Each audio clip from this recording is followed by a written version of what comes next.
Okay, welcome back to another Grain and Grape video. Grain and Grape is a homebrew shop, and our aim is to help you brew better beer. We do that by making videos just like this. My name's Joel. I work at Grain and Grape, and today, once again, I am joined with Ben. So yeah, we're continuing our series on answering your questions from the comments that pop up in our previous videos, such as the No Chill video that was quite popular. Today, we'll be touching on a question that is arguably the second most asked question, probably, when it comes to no-chill brewing. And that is, can you put your cube in the fridge to speed things up? Ben, can you put your cube in the fridge to speed things up? Yeah. Yeah. Again, naturally, people, when they learn about a method in brewing, the natural inclination, I think, is to want to refine it, find ways you can improve it even further, speed things up. So, no-chill brewing, typically you're having to wait a day for the cube to chill. Who wants to wait that long? So we chuck the cube in the fridge and... I want beer now. Yeah, and get it down the temperature faster. So yeah, in theory you can do that, but like with our previous video where we were talking about no chilling in your fermenter, there are potentially some drawbacks, which you should probably be aware of. So in no particular order, I don't know, what about the stress it's going to put on your fridge? Is that something to think about? That is something to think about. You want to be nice to your fridge. I think anybody who gets into homebrew quickly learns that you accumulate fridges, as many as you have the space to store. Yeah. Because they're so useful, they're so handy. You know you're a home brewer when you're driving down the street and you see a fridge on the side of the road and you pull over to slam the brakes. Come on kids, get the straps out. You're catching the train home. The fridge is in the back. On the roof rack. Fridges aren't designed to have 20 litres of boiling hot liquid put into them. You can probably get away with it a few times, but it is going to be putting a real strain on the compressor and on the unit. It's going to heat the inside of the fridge up quite significantly. Those cubes get hot. I don't know. We have recommended that you try not to touch them when you've just transferred the wort in there. Use gloves. Whenever we do the fresh wort kit brews and we've got a maze of boiling hot cubes in the warehouse area, you're sort of like in your shorts, like trying to navigate around them, not lose too many leg hairs, but you can feel it too. You come into the warehouse, so you can feel the heat raises the temperature a few degrees. So yeah, put one in your fridge. Probably fridge is going to be working hard. Yeah. It's going to be sucking as much juice as it possibly can to do its job. So you can do it, but that's something to think about. I have heard of, and this is something I have heard people recommending, if you've got a swimming pool, people will chuck it in a swimming pool or a body of water. I think a lot of our Queensland are probably pretty down with that one. Yeah, sure. Not as many people have swimming pools down here. Yeah, They're a lot more expensive.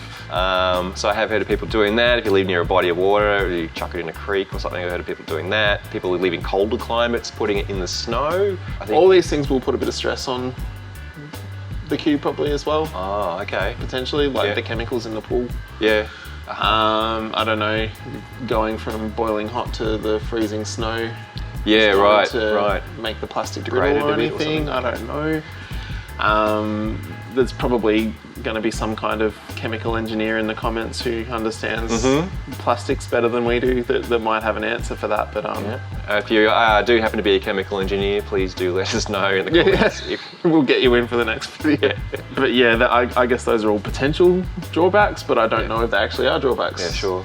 Being honest, I definitely think the chlorine in the pool is not going to do great things for. Oh yeah, right. So you think there may be some leaching? Okay, this is all. This is all like I've not tried it, and a lot of people have and swear by it. So it's probably fine to do, but these are just potential drawbacks that I can think of off the top of my head, but they may not eventuate.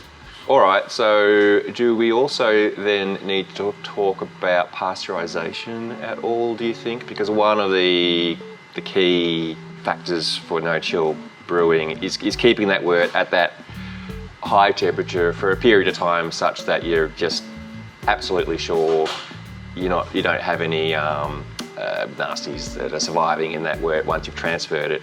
Maybe if you wait 15, 20 minutes before you... Before chuck it, yeah, so right. So, and that'd be technically enough. Yeah, yeah. Because you're looking at, let's say, anywhere from 90 to 100 degrees when the wort goes in the cube. It depends on what you're doing. Like we've done,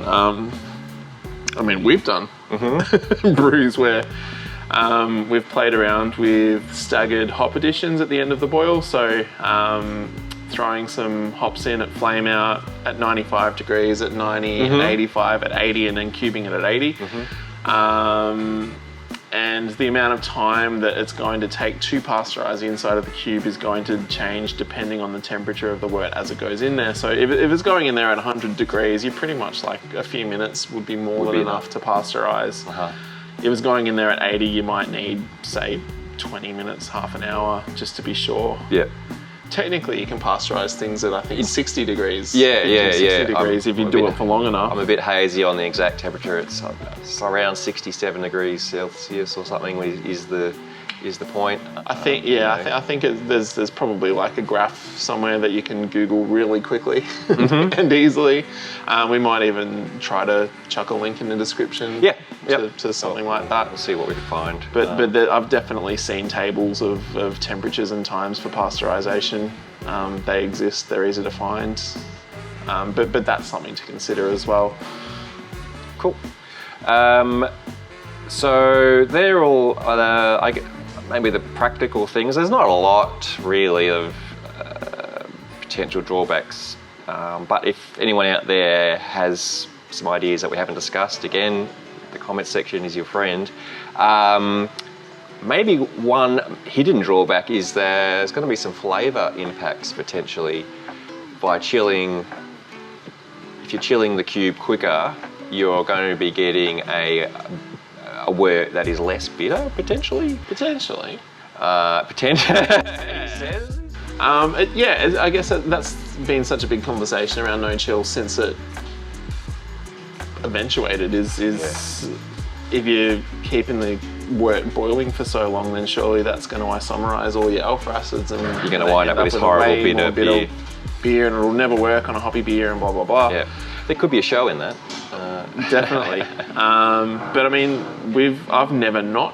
I mean, a handful of times I've fast chilled, but generally, like since day one of brewing, I've been no chilling, and I've brewed some really nice hoppy beers. Yeah, sure. Doing it that way. But that said, when I did beers that were rapid chilled, I didn't find that they were lacking in bitterness. Yeah.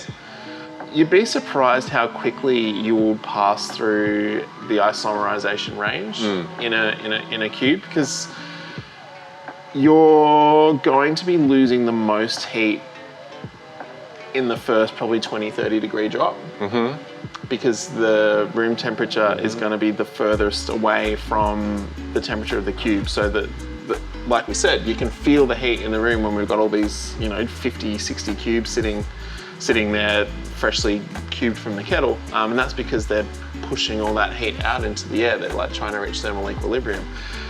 The closer it gets to the ambient temperature, the slower that heat transfer is going to be. So you're probably going to find it'll drop from your 190 degrees, however much it is when you get it in the cube, down to below isomerization temperatures within an hour generally. Oh, okay. So that's not like, I haven't tested that, so don't quote disclaimer. But it's a relatively short initial drop. Yeah, right. And I don't think you're really getting a huge amount of bitterness out of that. Yep. Isomerization, I believe, pretty much stops around 73 degrees Celsius, something like that. So below that temperature. Yeah, somewhere between 70 and 80. Yeah, right, even a bit higher possibly. So yeah, if I'm wrong, correct me.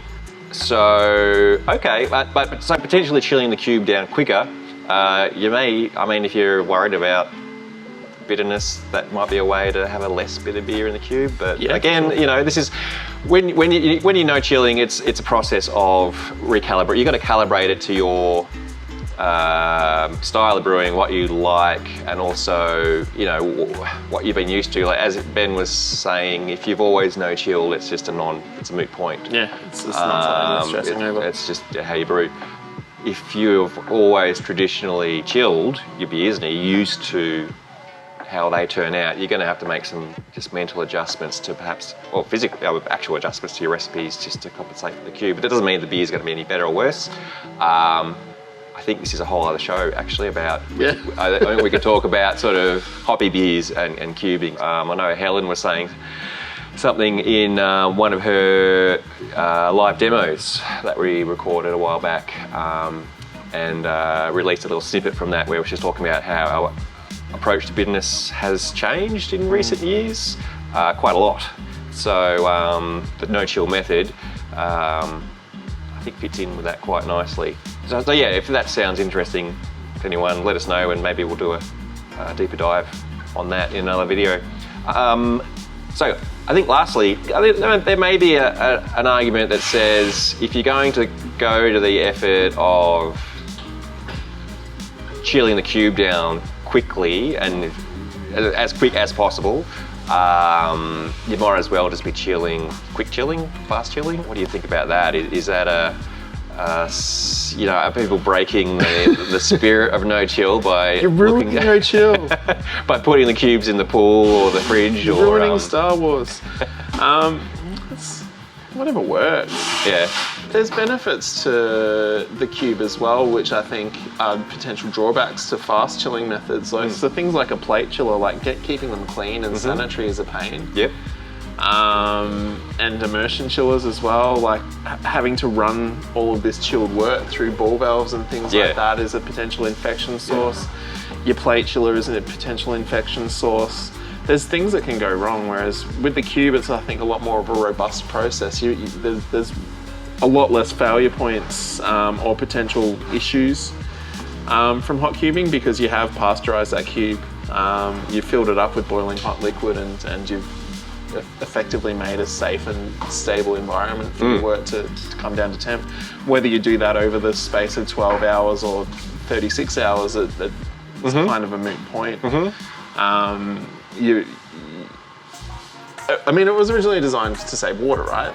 Which is a big issue here. Yeah, like we have constant droughts in and out of. I know we're in La Nina at the moment, so things are getting pretty wet. But generally speaking, we go through a fairly long drought cycle in this country and regularly hit water restrictions. So being able to not run the hose for half an hour to an hour to chill down your wort, it's a huge thing. So I would say that would be more the spirit of no chill than the extended time. Yeah, okay, sure. But I still don't, I don't think that you're, I don't know, a fake non-chiller. Yeah, right. If you're speeding up the process. Yeah, so you are chilling. Like that's the thing. Like we call it no chill, but you are chilling. You're just doing it slower. Yeah, for sure. I know Jeff, who works here, sort of talks about fast chilling or slow chilling. Yeah, maybe that's a better term. A rebrand. Yeah. All right, well, there you go. So I guess no chill. It's there for you to do what you want with it. Chill overnight if that suits your means, or chuck it in the swimming pool, or the fridge if you're really keen. If anyone else out there has anything to add on that, again, let us know in the comments. And tell me I'm an idiot for my description of like thermodynamics, because when I did physics at high school, that was my least successful part of that particular course. Okay.